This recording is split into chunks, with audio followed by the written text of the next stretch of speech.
The October morning in Ratland greeted residents with golden light filtering through the maple trees, which were painted in bright autumn colors.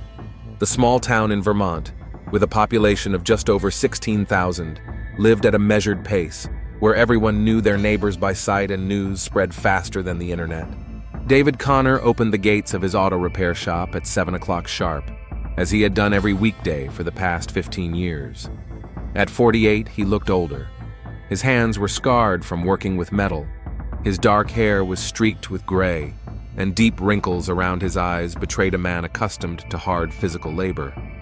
But when David smiled, which he did often, his face transformed, becoming kind and open. Connor Auto Service was located on the main street of the town, between the Palmer's small grocery store and the barber shop where Mrs. Jenkins had been working for 20 years. The workshop was David's pride and joy. He had built the business from scratch, starting out repairing lawnmowers in his parents' garage. Now he had 3 mechanics working for him, and the customer list stretched 2 weeks ahead. First thing in the morning, David checked the day's orders. Mr. Thompson's old Chevrolet needed a transmission replacement. Susan Wright's Honda had a faulty air conditioner, and the young Miller couple had brought in their Toyota with strange noises coming from the engine. Just another day in the life of a small-town mechanic. At 7:30, Brenda stopped by the shop carrying a thermos of coffee and a paper bag with breakfast. 46 years old, of average height, with chestnut hair pulled back into a neat bun, she moved quietly, almost silently. There was always a look of alertness in her eyes, as if she were constantly expecting trouble. "Good morning, dear," she said in a soft voice, kissing her husband on the cheek. "I made your favorite bacon sandwich." David hugged his wife around the waist, inhaling the familiar scent of her perfume with hints of jasmine. 20 years of marriage, and he still felt lucky to be with her. Brenda was his complete opposite, quiet when he was loud, cautious when he was impulsive. But that was what made their union so strong. "Thanks, sweetheart. How did you sleep?" "Fine," Brenda replied. But David noticed the slight shadows under her eyes. Lately, his wife had been waking up frequently during the night, but she dismissed his questions, saying it was just her age. Brenda worked as a librarian at the John Dewey City Library. The small 19th century brick building was located in the center of town, next to City Hall and the old church. The library was her refuge. Brenda felt safe among the books. Visitors knew her as a quiet but always helpful woman who could find any information and give sound advice on choosing literature. "I'm getting a new shipment of books today," Brenda said, pouring coffee into 2 mugs. "And in the evening, there's a book club for teenagers. We're going to discuss To Kill a Mockingbird." David nodded, enjoying these morning moments together. They didn't have children. Brenda couldn't have children for medical reasons she preferred not to discuss. At first, this upset David, but over time he accepted the situation. They had a good life, full of love and understanding. At 8 in the morning, a police car pulled up outside the workshop. Sheriff Tom Henderson got out, a tall man of 55 with distinguished gray hair and piercing blue eyes. Tom and David had been friends since school, played on the football team together, and went to prom together. Tom went to college to study criminology, while David stayed in his hometown to learn the trade of a mechanic. "Hi, Dave." "Brenda," the sheriff greeted them, taking off his cap. "How's it going?" "Everything's great, Tom. What brought you here so early? Car trouble?" David asked. "No, the car's fine. Just wanted to let you know. A private investigator from Burlington is in town, Jake Romanoff. He's looking for a missing person. He was at City Hall yesterday looking through the archives, and he'll probably be going around asking people questions today." Brenda's head snapped up, and David noticed her shoulders tense. The mug trembled in her hands. "Who's he looking for?" she asked, trying to keep her voice steady. "Some guy named Alexander Morgan. He disappeared over 20 years ago, and his family hired a detective. It's a cold case, but the relatives haven't given up hope," Tom explained, not noticing Brenda's reaction. David frowned. He didn't like it when outsiders came to their quiet town asking questions. Rutland was a place where people valued their privacy and didn't like to pry into other people's business. "What exactly is he trying to find out?" the mechanic asked. "Standard procedure. He's interviewing everyone who was in town at the time. Maybe someone remembers something." Alexander Morgan disappeared in 2002. He was 24, tall, thin, dark hair, worked for a construction company in the next county. Brenda put her mug on the workbench and glanced at the clock. "I have to get to work," she said hurriedly. "The library opens at 9. She kissed her husband goodbye, but David felt that the kiss was somehow distant, mechanical. Brenda hurried out of the workshop without even saying goodbye to Tom properly. "Strange," said the sheriff, watching her go. "Brenda's usually so sociable." "She's probably in a hurry," David dismissed. But he himself noticed his wife's unusual behavior. The day in the workshop passed as usual. David and his assistants were dismantling Mr. Thompson's transmission when a stranger appeared around noon. The man was about 35 years old, dressed in a strict dark suit, with attentive brown eyes and a neatly trimmed beard. He was carrying a leather briefcase and a notepad. "Good afternoon, Jake Romanov, private investigator," he introduced himself, handing over his ID. "I'm investigating a missing person case. May I ask you a few questions?" David wiped his hands on a rag and nodded. The detective seemed polite and professional. "I'm looking for information about Alexander Morgan. A young man disappeared in 2002. Perhaps you remember him or have heard anything about him?" "No, I've never heard that name before," David replied honestly. "Why do you think he might have been in Ratland?" "We have information that he was considering moving to your town. We found clippings from the local newspaper with ads for apartments for rent among his belongings. It was shortly before he disappeared." Romanov took an old photograph out of his briefcase and showed it to David. The picture showed a young man with delicate features, long dark hair, and sad eyes. Something about his face seemed familiar to David, but he couldn't quite place it. "I'm sorry, I can't help you," said the mechanic, returning the photograph. "No problem. If you remember anything, here's my card," the detective said, handing him his business card. "I'll be in town for a few more days." After Romanov left, David thought about the photo for a long time. The young man's face definitely seemed familiar, but his memory stubbornly refused to reveal any details. Perhaps Alexander Morgan had indeed been in town at some point, but it had been so long ago. In the evening, David came home tired but satisfied. Their small house on Maple Street greeted him with warm light from the windows and the aroma of home cooking. Brenda was preparing his favorite dish, baked chicken with vegetables. "How was your day?" she asked, helping her husband take off his work jacket. "The usual. By the way, that detective Tom told me about stopped by the workshop. Jake Romanov. He showed me a photo of the missing guy." David noticed Brenda's hands tremble as she hung his jacket in the hallway. "What did he want to know?" she asked without turning around. "The usual questions. If I remembered Alexander Morgan, if I'd seen him around town. Strange. The face in the photo looked familiar, but I definitely don't remember the man." Brenda turned abruptly, a look of fear flashing in her eyes. "David, I have to tell you something," she began, but stopped short, shaking her head. "No, it's not important. Let's have dinner." Brenda was unusually quiet at dinner. Usually she would talk about her day at the library, share funny stories about visitors, or discuss books she had read. Today, however, she just ate mechanically, lost in her thoughts. "Brenda, what's wrong?" David finally asked. "You've been acting strange since this morning." "I'm just tired," his wife replied, but avoided looking him in the eye. It was a hard day at the library. David wanted to press her for an explanation, but he knew his wife's temperament.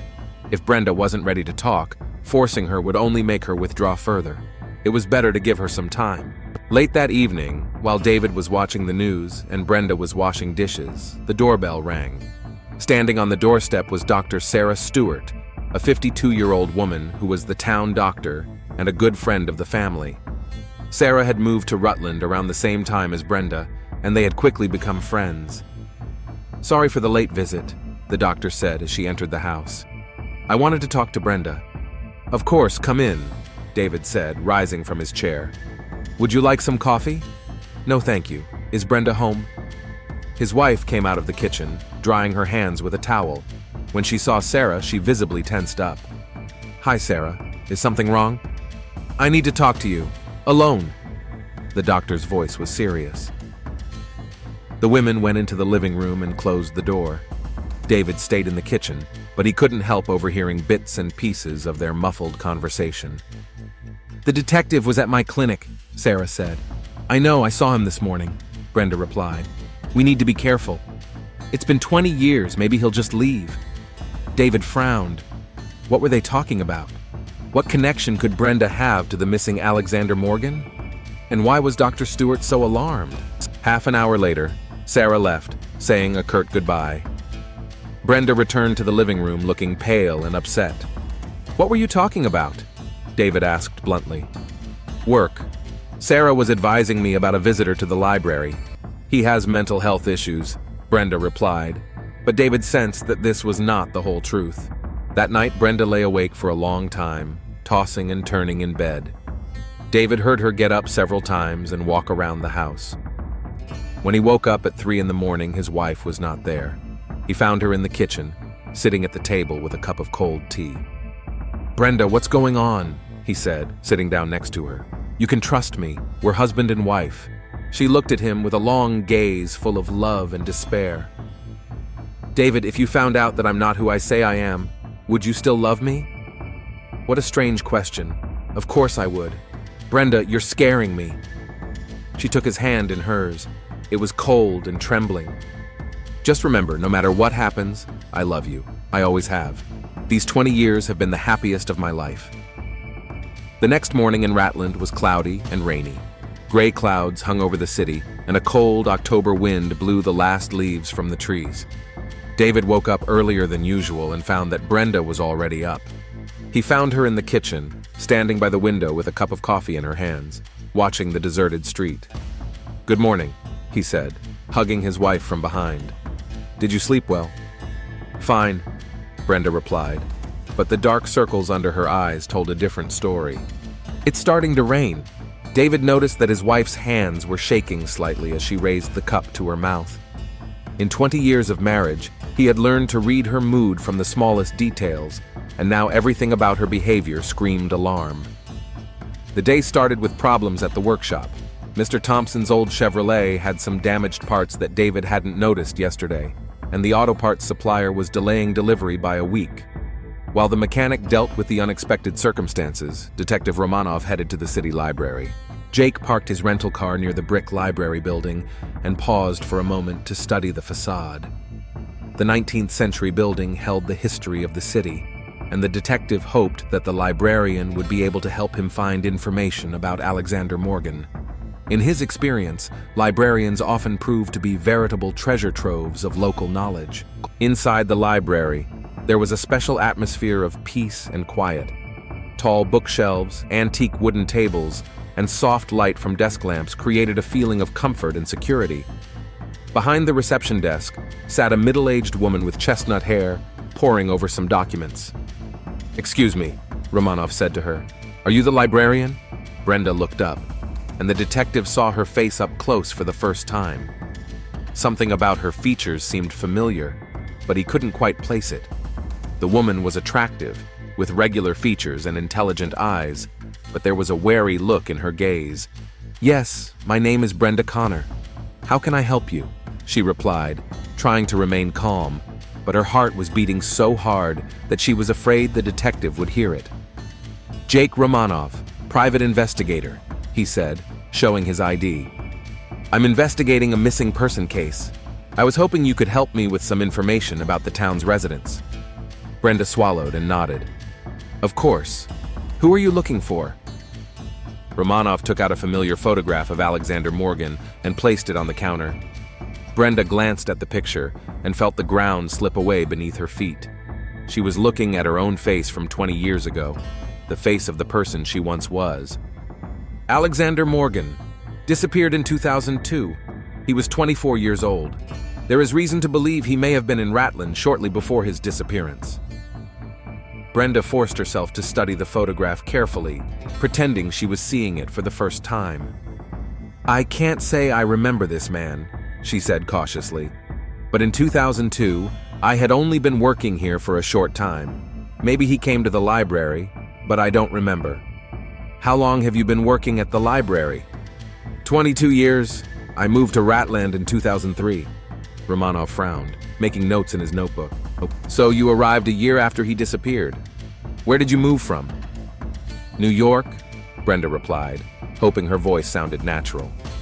It was a half-truth. Technically, she had spent the last year in New York before moving. I see. Perhaps any of the town's older residents mentioned a young man looking for a place to live or a job at that time. Brenda shook her head. I'm sorry. I don't recall anything, but I can ask my colleagues and regular visitors. If I find out anything, I'll be sure to let you know. Romanov handed her his business card.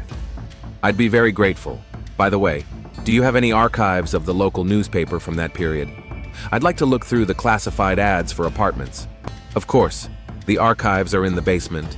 Unfortunately, they're not digitized, only paper copies. You'll have to look through them manually. No problem. Can we start right away?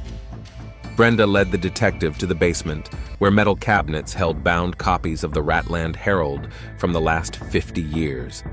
Her hands trembled as she pulled out the folders for the year 2002. These are all the issues. If you need anything, I'll be upstairs, she said, and hurried back to her desk.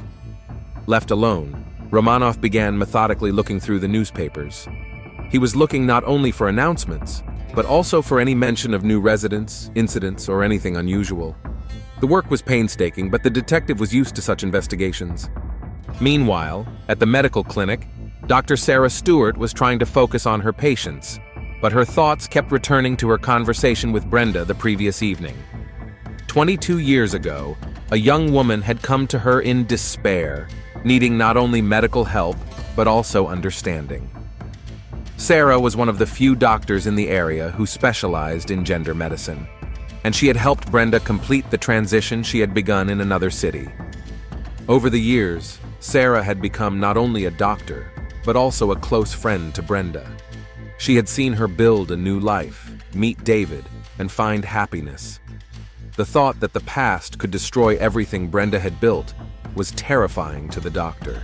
Around noon, Sarah couldn't take it anymore and went to the library. She found Brenda in the reading room, sorting through new books. The librarian's face was pale, and his movements were nervous. "Brenda, we need to talk," Sarah said quietly, approaching her friend. "Not here," Brenda replied, looking around. "The detective is in the basement, looking through the newspaper archives." "What is he looking for?" "Classified ads for apartments for rent in 2002. "Sarah, what if he finds that article?" The doctor paled. She remembered the article in the local newspaper, a short note about a young woman who had moved to Rutland and was looking for work. At the time, it had seemed like a harmless way to introduce Brenda to the local community, but now the article could be evidence. The article was tiny, just a few lines, and there was no photo. Sarah tried to reassure her. But it mentioned my name and that I was looking for a job as a librarian. If he connects the dates, Brenda calmed down. It's been 20 years. You've changed. Even if he suspects something, he has no proof. At that moment, downstairs, Romanov did indeed come across the article. New Resident of Ratland was the title of the short article in the January 15th, 2003 issue. It said that a young woman named Brenda had moved to the city and was looking for a job in education or culture. The detective frowned as he made a note in his notebook.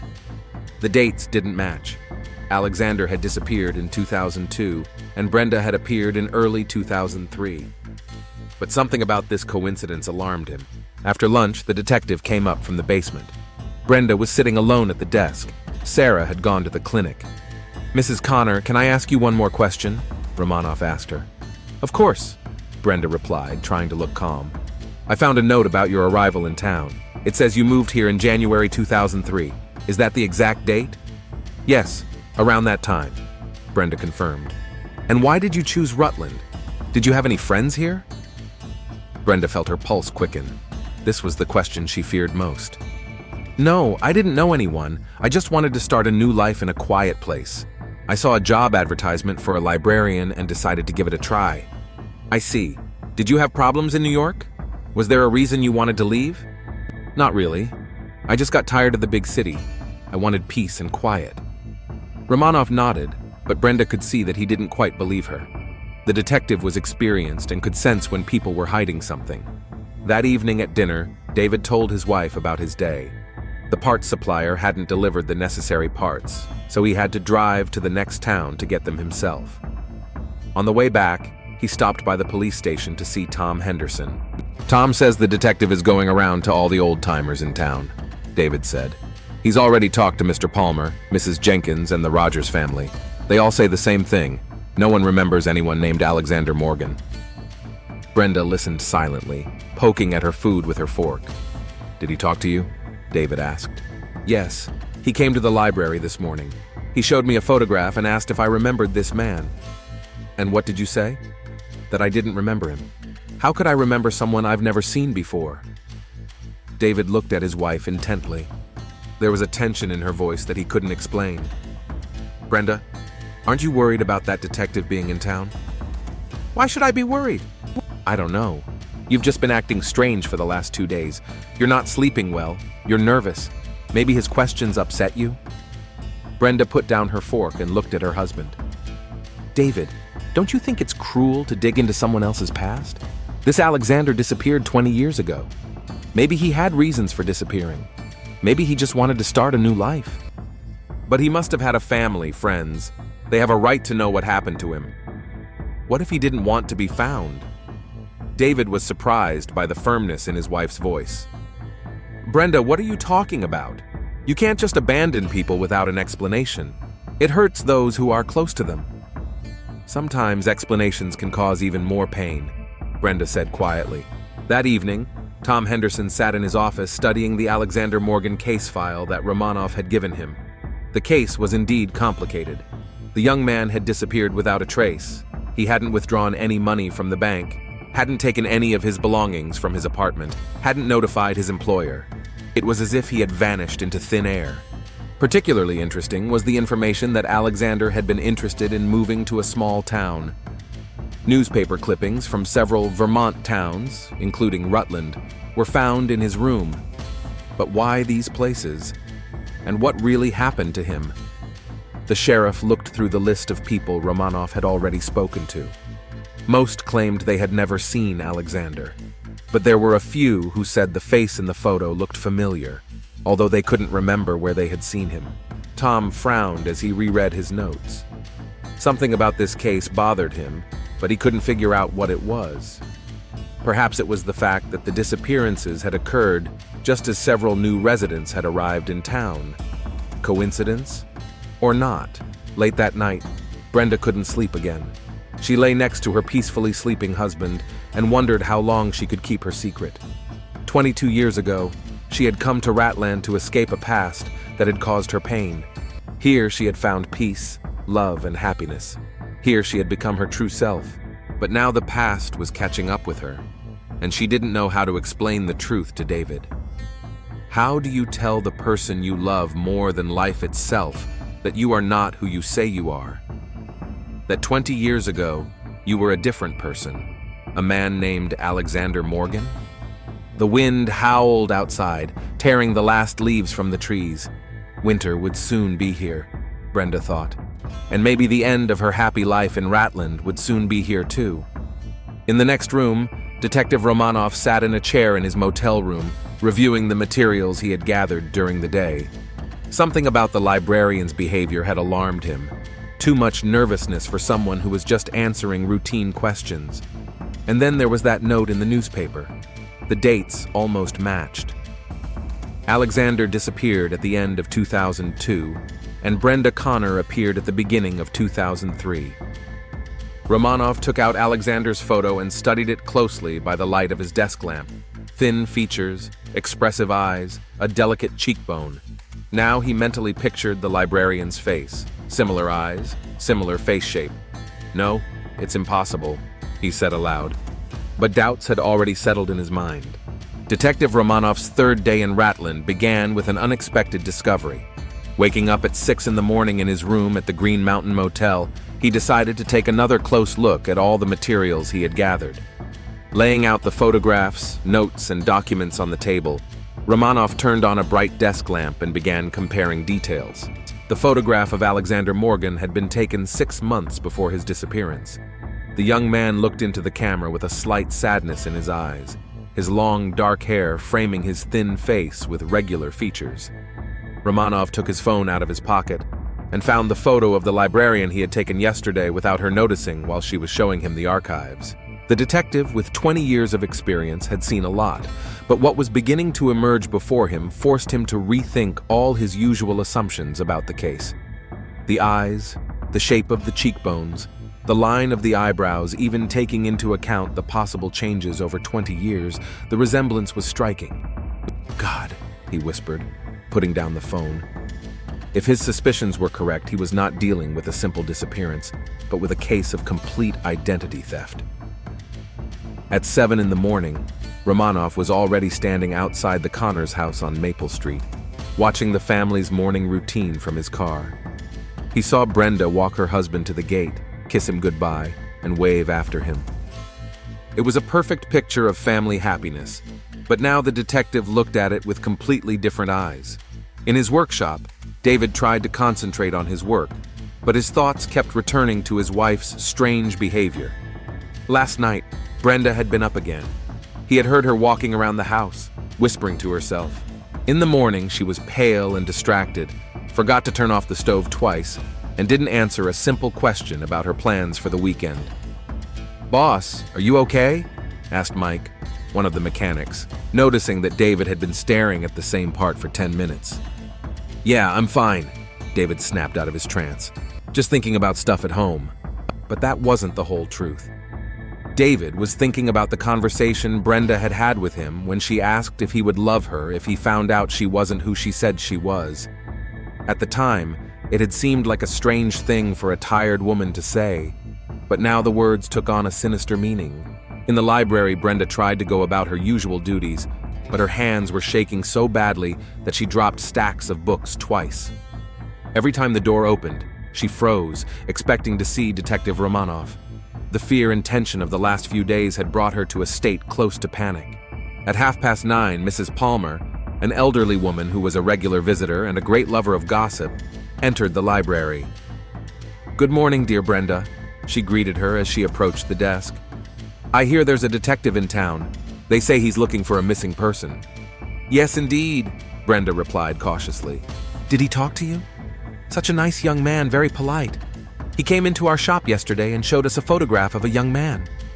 "He did," Brenda confirmed, trying to sound calm.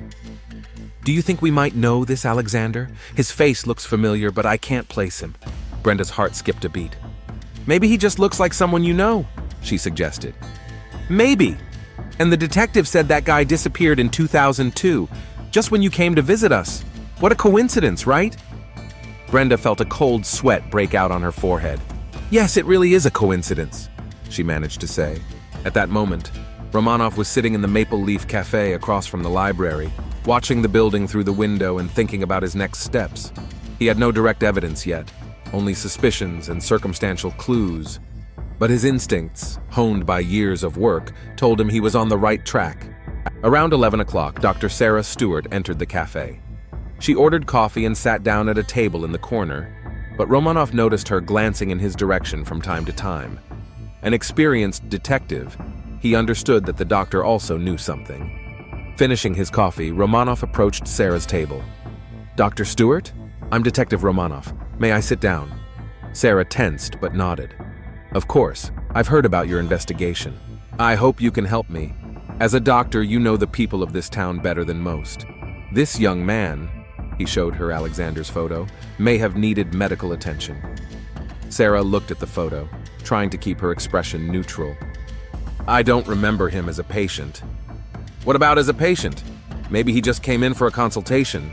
Or have you seen him around town?" "No, definitely not." Romanov watched the doctor's reaction closely. Her answers were too categorical, and her posture betrayed her tension. "Doctor, have you known Brenda Connor for a long time?" The question sounded like a thunderclap. Sarah felt her pulse quicken. "We became friends when she moved to town. Why do you ask?" "Just curious. She seems like a very nice woman, happily married." "Yes, Brenda and David love each other very much." It must have been difficult for her to start a new life in an unfamiliar place, especially after the difficulties she had in the past. Sarah stood up, leaving her coffee untouched. "Excuse me, I have to go. Patients are waiting." Romanov watched her leave, realizing he had hit a sore spot. The doctor was definitely hiding something, and it had to do with Brenda Connor. After lunch, the detective decided to take more decisive action. He headed to the library, where he found Brenda in the reading room helping school children with their homework. "Mrs. Connor, can we talk in private?" he asked her. Brenda apologized to the children and led Romanov into a small office behind the main hall. "What did you want to talk about?" she asked, sitting down at the table.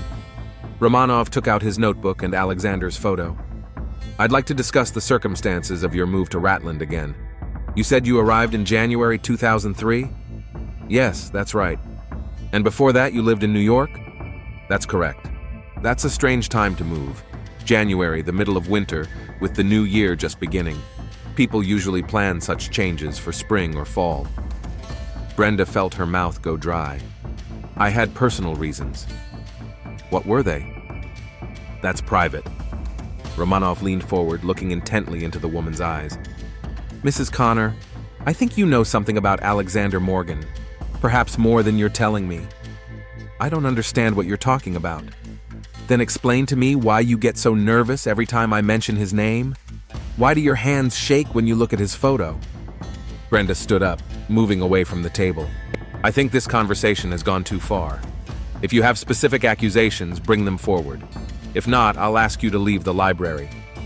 "I have a theory," Romanov said calmly, not moving from his spot. "Alexander Morgan didn't disappear. He changed his life so drastically that he became a different person. Literally." Brenda paled, grabbing the back of the chair with her hand. "You don't know what you're talking about?" "I do, and I think you know it too, because you are Alexander Morgan." A heavy silence hung in the office. Brenda stood leaning against the wall, staring at the detective with wide eyes full of horror. "This is absurd," she whispered. "Perhaps, but then explain the striking physical resemblance. Explain the coincidence of the dates. Explain why Dr. Stewart gets so nervous when I mention Alexander's name." Brenda covered her face with her hands. "You don't understand. You can't understand."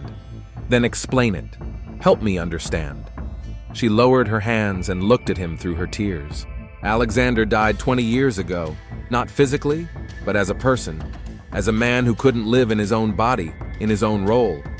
Brenda was born from his ashes." Romanov leaned back in his chair, realizing the magnitude of the revelation. "You underwent a transition, a sex change." Brenda nodded, unable to say it out loud. "And Dr. Stewart helped you?" Another nod. "My God," the detective sighed. "Does your husband know?" "No," Brenda cried, grabbing the table. "He doesn't know, and you can't tell him, please."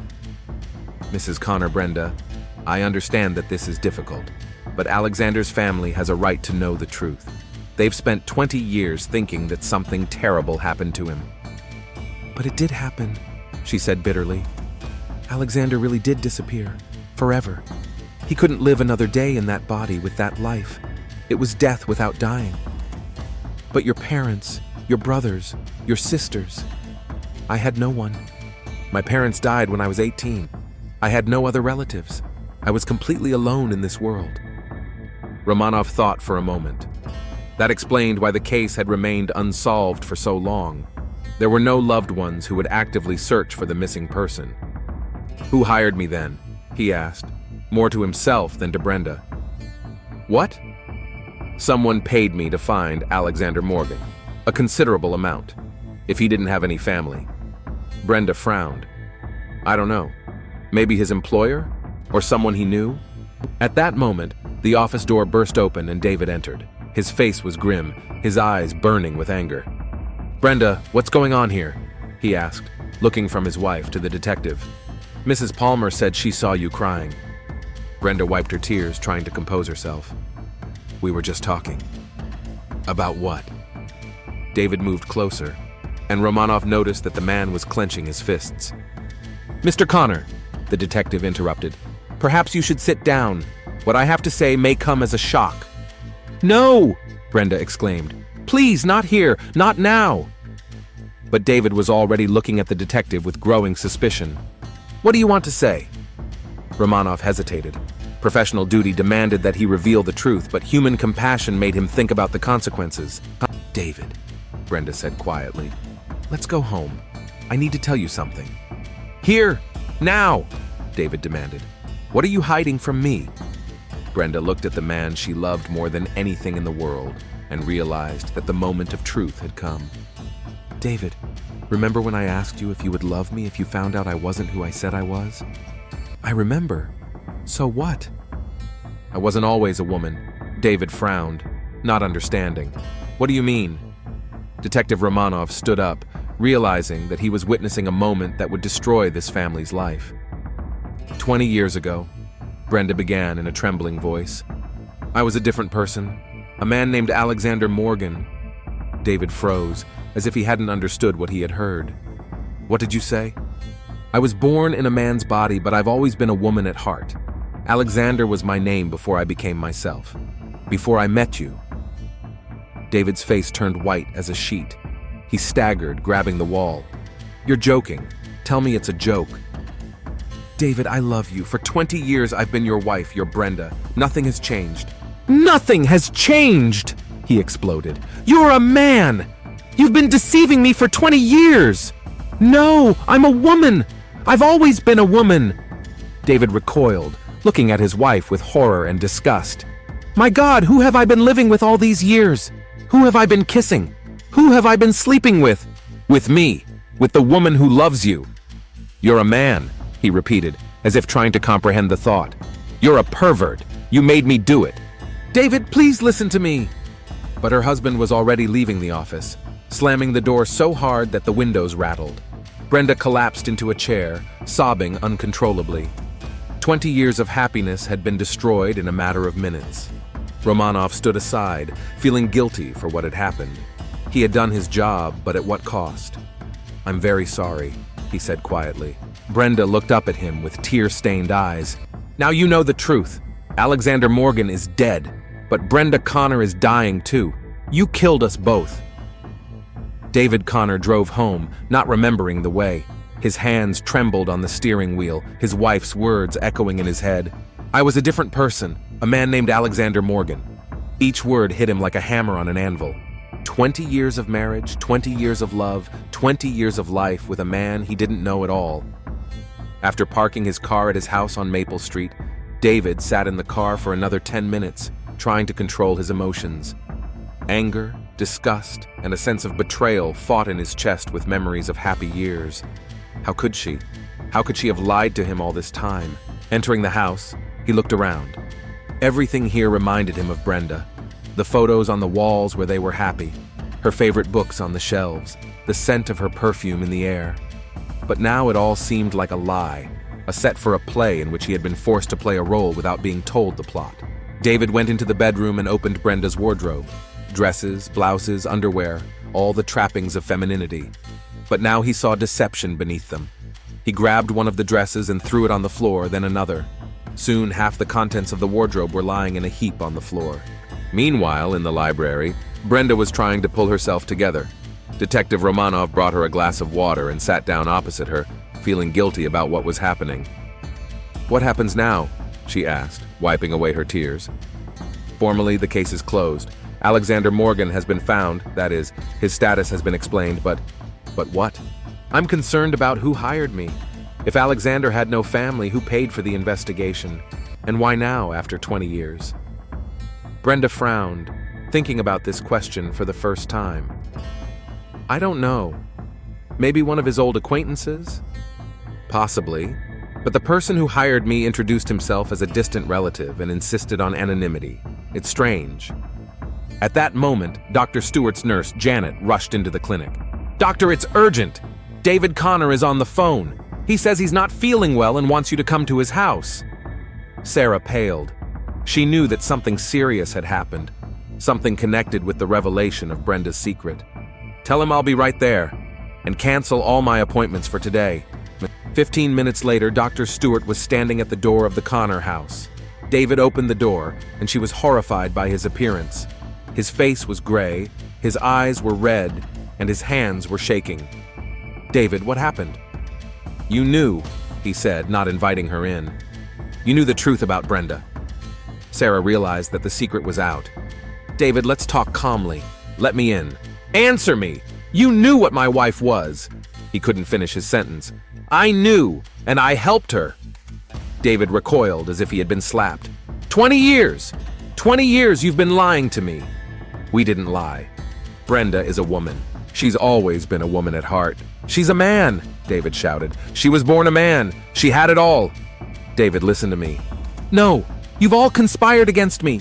You've made me a laughingstock. He slammed the door in the doctor's face. Sarah stood there for a moment, then took out her phone and dialed Brenda's number. Brenda, I was at your house. David is in a terrible state. You need to be careful. He doesn't want to see me. Brenda replied in a trembling voice. He hates me. Give him time. It's a shock. 20 years, Sarah. How can you give him time after 20 years of deception? In the library, Detective Romanov was gathering his things, preparing to leave the building. Technically, his work was done, but his conscience would not let him rest. He had destroyed the lives of people who had been happy for 20 years. Mrs. Connor, he said to Brenda, I want you to know that I'm very sorry. I was just doing my job. I know it's not your fault. If you need anything, if there are any problems, here's my card. Brenda took the card without looking at it. Can I ask you something? She asked. What will you write in your report? Romanov thought for a moment. I'll write that Alexander Morgan has started a new life under a different name. I'll keep the details to myself. Thank you. After the detective left, Brenda closed the library early. She couldn't concentrate on her work, and the customers were giving her dirty looks. News travels fast in a small town. By 6 o'clock, Brenda decided to go home. She knew that a conversation with David was inevitable, and the longer she put it off, the worse it would be. The house greeted her with an ominous silence. David was sitting in the living room in an armchair, holding a half-empty bottle of whiskey. Her clothes, books, and photographs were scattered on the floor. David? She called cautiously. He looked up at her with a gaze full of pain and hatred. Ah, there you are. Or should I say you? What should I call you now? I'm Brenda. I've always been Brenda. No! He stood up, swaying. You're Alexander, a man! You made me be with a man! David, please, let me explain. Explain what? How could you torment me for 20 years? How could you turn me into a pervert? Brenda took a step toward him, but he recoiled. Don't come near me. Don't you dare touch me. David, I love you. I've always loved you. Nothing has changed. Everything has changed. You're a man. You were born a man. No, I was born in a man's body, but I've always been a woman. David, try to understand. Understand what? That my marriage is a lie? That I've lived with a man for 20 years and didn't know it? He took a swig from the bottle, the alcohol making him more aggressive. What else have you been hiding from me? Maybe you have children somewhere?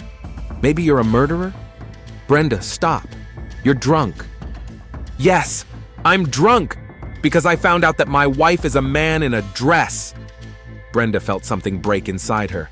I'm not a man in a dress. I'm a woman. I went through hell to become myself. Through hell? What did I go through? What did you do to me? David walked over to the dresser and grabbed their wedding photo. Look at this. Our wedding, the happiest day of my life. And it turns out I married a man. He threw the photo on the floor, the glass shattering into pieces. David, no! Brenda rushed to pick up the pieces, but he grabbed her arm and lifted her roughly.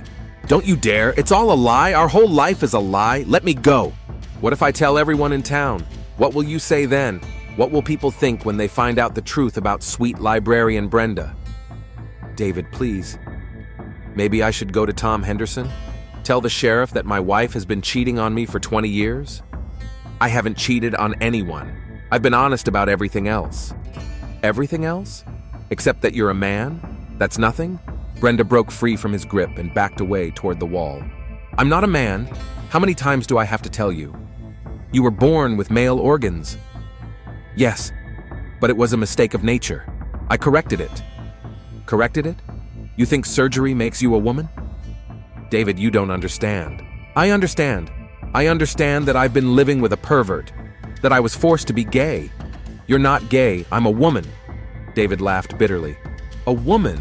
You think that if you cut off what you cut off, you'll become a woman? David, stop. What was it like before the surgery? When you were Alexander? Who did you sleep with, men? No one.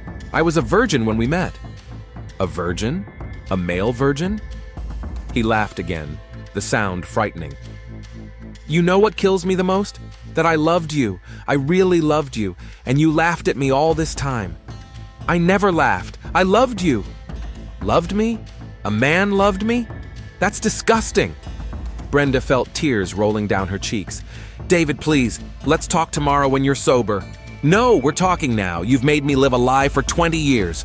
He walked over to the closet and took out his hunting rifle. David, what are you doing? Thinking. Put the gun away, please. You know what I'm thinking? Maybe I should just kill myself. What's the point in living now? David, no, don't say that. Or maybe I should just kill the source of the problem. He pointed the gun at her, and Brenda felt a cold terror wash over her. David, put the gun down. I'll leave. Forever. You'll never see me again. Leave? What will people think? What will they say when they find out my wife left me? And then they find out why? I'll think of something. I'll say I fell in love with someone else. Another man or another woman? Who are you anyway? David, please, let's just end this civilly. Civilly? After 20 years of deception? He took another sip of whiskey, still holding the gun. You know what the worst part is? All those years we made love, I was making love to a man. Does that make me gay? No! You made love to a woman. To a man pretending to be a woman. I wasn't pretending, I am a woman. You're a man, you always have been! David took a step closer, the gun pointed at Brenda. Maybe I should tell everyone the truth? Go to Tom, to the neighbors, to the church? Tell everyone what kind of wife I have? David, think about what that will do to you, to your reputation. My reputation is already ruined. I've been married to a man for 20 years. There was so much pain in his voice that Brenda felt her heart break. I wanted to tell you. I wanted to so many times, but I was afraid of losing you. And you were right to be afraid, because I would have left you. That's why I kept quiet, because I loved you more than anything in the world. Loved? Men don't love men. I'm a woman. No! David shouted so loudly that the windows rattled. You're a man! You were born a man! You have male anatomy! You're a man! David, I beg you. Shut up. Just shut up. He pressed the gun to his shoulder, aiming at her.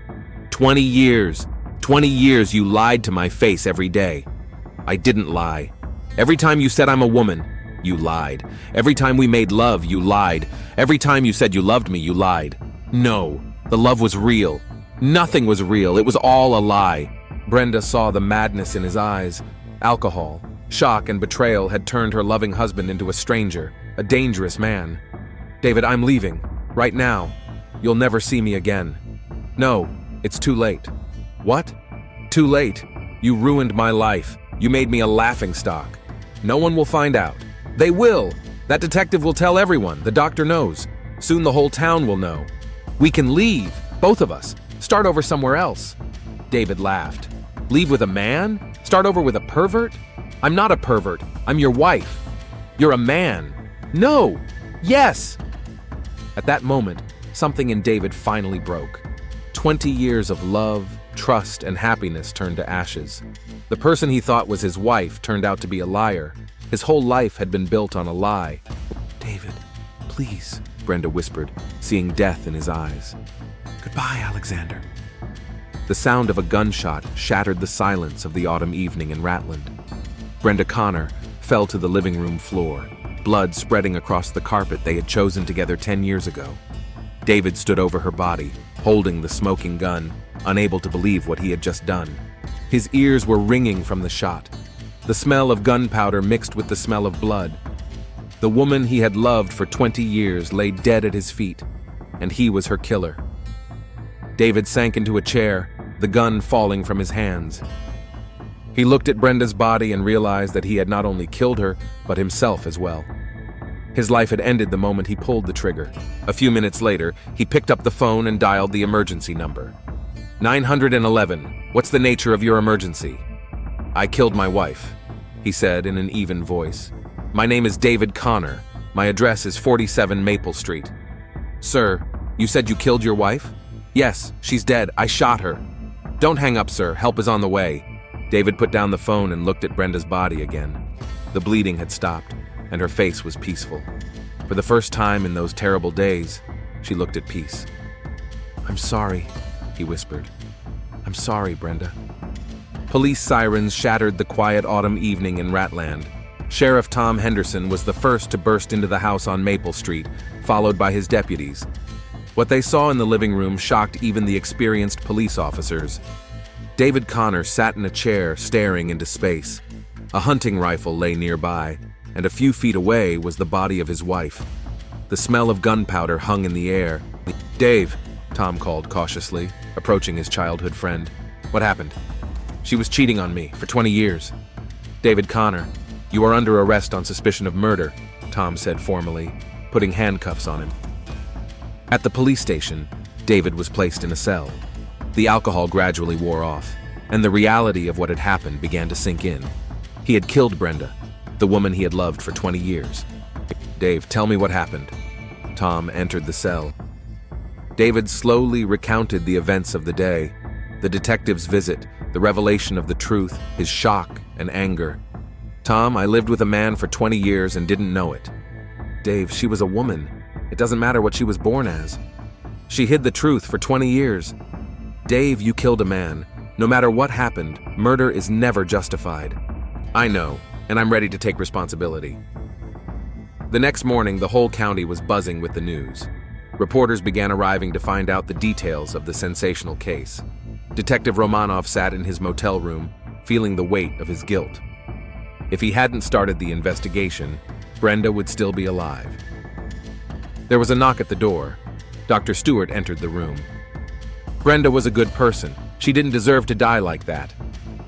I'm so sorry. Do you know how hard it was for her to decide to hide the truth? She was afraid of losing her husband, and she was right. Doctor, who hired me? Someone claimed to be a distant relative, but Alexander had no family. I don't know. In a nearby town, Dr. Michael Grayson was reading the news about the murder.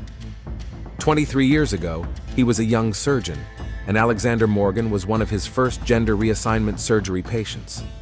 The procedures were imperfect at the time, and complications arose, which Grayson concealed. When Alexander disappeared, the doctor breathed a sigh of relief. But years later, his conscience wouldn't let him rest. He hired a detective to find him and apologize. Instead, his actions led to tragedy. Grayson dialed Romanov's number. Mr. Romanov? This is Dr. Grayson. I'm the one who hired you. 2 weeks later, the trial began. David pleaded guilty to second-degree murder. The lawyer tried to get leniency, citing emotional distress. My client lived for 20 years in a marriage based on deception. When he learned the truth, he suffered a shock that led to tragedy. The prosecutor objected. The defendant committed the cold-blooded murder of an unarmed woman. Dr. Stewart testified about Brenda. She was a wonderful woman, a kind, caring, loving wife. Yes, she hid her past, but it was out of fear of losing love. David gave his final statement. I am not asking the court for forgiveness. I know I committed a terrible crime. But I ask Brenda for forgiveness. She did not deserve to die. She deserved the understanding that I was unable to give her. The judge sentenced David to 25 years in prison. Brenda's funeral was quiet. Dr. Stewart gave the eulogy. Brenda had a difficult life, but she found the strength to become who she wanted to be. May her story remind us that everyone has the right to happiness. The headstone was simple. Brenda Connor, beloved wife, loyal friend, 1979 to 2025. Romanov left Ratland, stopping at the grave with white roses. Forgive me, he whispered. A month later, life in Ratland returned to normal. A new employee appeared at the library, and a mechanic bought the workshop. But the memory of the tragedy remained. In prison, David thought about his 20 years of happiness, about how Brenda cared for him, loved him, and made their home cozy. Whether she was a man or a woman no longer seemed important. What mattered was that he had killed the person who loved him. In the evenings, he whispered, "Forgive me, Brenda." The story of Alexander Morgan who became Brenda Connor, ended tragically. But her struggle for the right to be herself remains a testament to human courage. In Ratland, people will remember this story for a long time, and perhaps become a little more tolerant of those who are different from the majority. That was Brenda Connor's last wish, that her death would not be in vain.